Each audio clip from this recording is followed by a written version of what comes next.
자투리 시간에 공부하는 단답 암기 콘덴서입니다. 콘덴서는 우리가 일반 콘덴서 말고 전력용 콘덴서라고 이해해 주시면 좋겠습니다. 먼저 부하의 역률 계산에 대한 다음 강물음에 답하시오입니다. 1번 역률 계산하는 원리를 간단히 설명하시오. 너무 길기 때문에 이런 것들을 그냥 막연히 외우는 것보다는 원리를 이해하시는 것이 좋죠. 우리가 부하가 있는데 일반적으로 부하가 이런 지상부하입니다. 지상부하인데 지금 여기에 이런 각도 세타가 있습니다. 각도 세타가 있죠. 그런데 전력용 콘덴서를 만약에 이만큼 설치했다라고 하면은 이것이 이만큼 올라가게 되죠. 이렇게 됩니다. 만약에 조금 더 설치했다고 그러면 이렇게 되는 거죠. 올라갑니다. 그러면 역률은 어떻게 돼요? 코사인 세타죠. 코사인 세타는 각도가 작을수록 좋아지는 거죠. 그래서 지상 부하에서 어떻게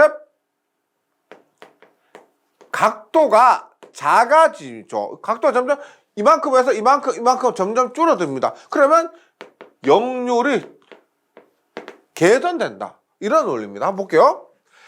일단 유도성 부하를 사용하게 되면은 지상 부하입니다. 역률이 저하됩니다. 각도가 이만큼 큰 상태예요. 역률이 저하되는데 이것을 개선하기 위해서 부하에 병렬로 콘덴서를 설치해서 진상 전류를 흘려줌으로써 무효 전력을 감소시켜 역률을 개선한다. 어떻게? 이 콘덴서 용량이죠. 콘덴서 용량을 이만큼 올려주면서 각도가 점점점 줄어들고 그래서 역률이 개선된다는 겁니다. 실제 어떻게요? 이렇게 전원에 이렇게 L부하 여기서 말하는 유도성 부하가 연결되어 있어서 역률이 나빠지는데 이때 여기에 전력용 콘덴서를 병렬로 연결함으로 인해서 이 용량에 의해서 역률이 개선된다. 이것을 이 그림과 이 회로를 함께 연관시켜서 정리해 주시면 좋겠습니다. 그 다음 2번 부하 설비 역률이 90% 이하의 경우 수용가가 볼 수 있는 손해를 두 가지만 쓰시오는데 역률이 저하되었을 때 수용가가 볼 수 있는 손해입니다. 사실 이건 공식 묻는 문제예요. 볼게요. 전력 손실이 커진다. 일반 같은 경우는 이렇게 보는 거죠. 전력 손실은 PL은 역률의 제곱 세타분의 1.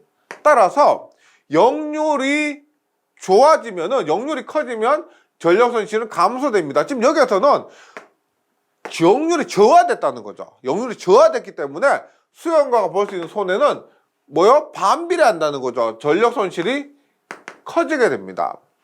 두 번째, 전기요금.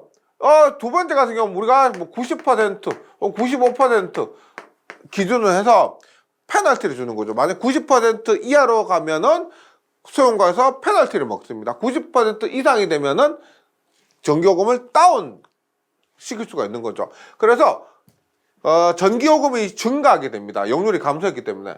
세 번째, 전압 강화가 증가합니다. 전압 강화 E는 어떻게? E는 V분의 P에 R 플러스 X의 탄젠트 세타죠. 그러면 V분의 P에 R 플러스 X 탄젠트 세타는 코사인 세타분의 사인 세타입니다.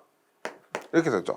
그래서 여기도 보시면 역률 코사인 세타가 분모에 있다는 거죠. 그러면 분모에 있기 때문에 전압 강화가 증가하게 된다. 그 다음에 네 번째,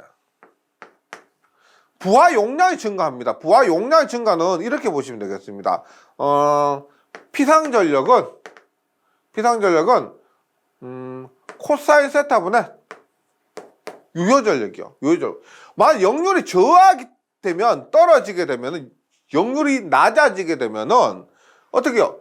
용량이 증가하게 되는 거. 이건 뭐예요? 변압기 용량입니다. 그러니까 역률이 낮아지니까 똑같은 유효전력에 대해서 더 큰 변압기 용량이 필요하다는 거예요. 그래서 부하 용량이 증가한다는 것은 변압기 용량이 더 커진다. 그래서 설비 용량 여유 감소는 뭐예요? P는 어떻게 해요? PA의 코사인 세타죠. 얘가 작아지면은 똑같은 피상 전력에 대해서 유효 전력을 더 많이 연결 못 한다는 겁니다. 더 적은 유효 전력을 소비할 수가 있다. 그래서 설비 용량의 여유가 감소되는 것. 이렇게 이해하시면 되고요. 이런 부분은 공식으로 해서 좀 정리를 좀 해주시면 좋겠습니다. 그리고 역률 계산 원리도 그림으로, 그 다음에 이렇게 역률이 감소했을 때 수용가가 볼 수 있는 손해 같은 경우는 공식을 통해서 이렇게 잘 정리해 주시면 좋겠습니다. 이게 굉장히 자주 나오는 그런 유형이기 때문에요. 단순히 암기보다 이렇게, 그리고 이거 자체를 이용한 계산 문제도 나올 수가 있습니다.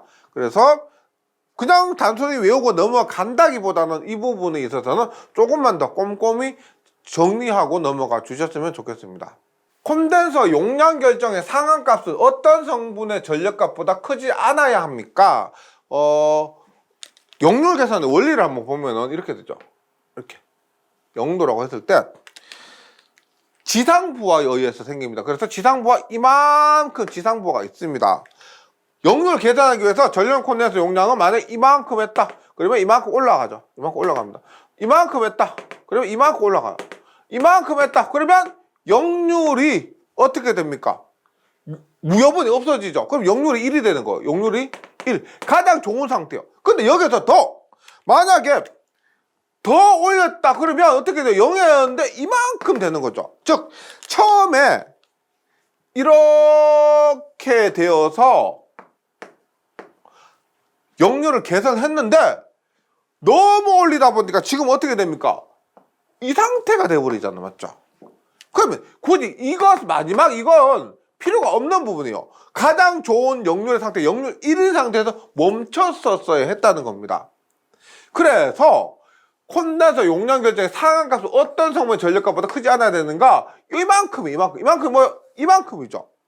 뭐요? 이것이 부하의 지상무효분, 부하의 지상무효분보다 크지 않아야 한다. 이것을 그림을 통해서 한번 이해해 주시면 좋겠습니다. 역률을 개선시키면 천천히 읽어볼게요. 역률을 개선시키면 전기요금의 저감과 배전선의 손실 경감, 전압 감소, 설비 여러 개 증가 등을 기대할 수 있습니다. 이거 자체가 하나하나에 다 문제예요. 그래서 역률을 개선하면은 이러한 장점을 얻을 수가 있습니다. 그런데 너무 과보상하면, 포인트 과보상하면 역효과가 나타납니다. 그렇죠. 우리가 밥도 적당하게 먹어야지 너무 많이 먹으면 체합니다. 그런 역효과가 나타나는 거예요. 그래서 경부하 시에 콘덴서가 과대 삽입되는 경우에 결점을 4가지 쓰시오. 이렇게 보는데요. 하나 기억해 주셔야 될 것은 중부할 때는 L 성분이 크다. L이 영향을 많이 미친다. 이렇게 이해하시고요. 경부할 때는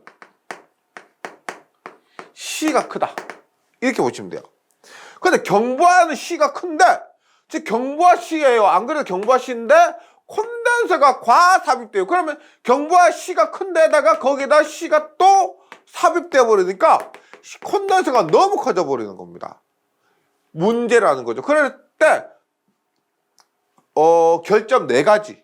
그래서 콘덴서 성분이 C 성분이 너무 커져 버렸을 때 발생되는 문제 4가지. 일단 앞선 역률에 의한 전력 손실이 생깁니다. 이것이 지상부하를 넘어서 이렇게 앞선 역률이 돼버리는 거예요. 앞선 역률에 의해서 전력 손실이 생겨버리고, 그 다음에 두 번째, 모선 전압의 과상승, C 성분에 의해서 전압 상승이 발생하는 거죠. 보태주는 거, 전압을 보태주기 때문에 전압 상승이 발생한다. 설비 용량 여력이 감소해서 과부하가 될 수가 있다. 우리가 적당하게 하면 설비 여력의 증가 등인데요. 이렇게 하니까 설비 여력이 감소합니다.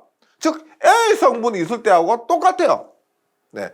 설비 여력이 감소한다. PA는 코사인 세타분의 P. 네. 그래서 얘가 뭐 감소해 버리기 때문에 얘가 더 큰 거. 그 다음에 P는 PA의 코사인 세타. 얘가 감소하기 때문에 이것은 더 많이 사용을 못한다. 이런 상황이요. 4번 고조파 왜곡의 증대입니다. 우리가 C를 사용하면 5고조파, 3상에서 5고조파, 단상에서 3고조파. 그래서 5고조파 발생해서 직렬 리액터를 사용해서 감소시키죠. 그래서 고조파 왜곡의 증대고요. 계전기 동작은 뭐냐면 우리가 이렇게 사용했을 때 전압값이나 전력값이 변화가 돼요. 그러면 전압이나 전력의 값이 변하게 되면 이로 인해서 위상이나 방향 계전기가 오동작하게 됩니다. 콘덴서에 의해서 지금 전압이 상승한다고 했죠. 전압이 상승한 뿐만 아니라 전력값도 변화가 되고, 이렇게 되면 전압 전력과 관계가 있는 위상이나 방향 계전기가 오동작을 하게 된다. 예. 이러한 콘덴서 과대 삽입 경우에 결점 있고요. 그 다음에 외워볼게요. 외워보는데 이렇게 보시면 되겠습니다. 과대 삽입일 때 이렇게 앞, 역, 전, 앞선 역류로 해서 전력손실이 생긴다. 앞, 역, 전. 그 다음에 고조파 왜곡이고, 그 다음에 계모, 그 다음에 과부하가 될 수가 있다. 앞, 역, 전, 고조, 계모, 과부. 예, 이렇게 볼게요. 앞역전은 악역 전문 배우가 있는데, 악역 전문 중견 여자 배우가 있다고 합니다. 그 사람이 고조선 시대 계모와 과부 역할을 했다. 악역 전문 배우가 고조선 시대에 드라마가 있는데 그 드라마의 배경이 고조선이에요. 그래서 고조선 시대의 계모 역할 그리고 과부 역할을 했다. 이렇게 외워주시기 바랍니다.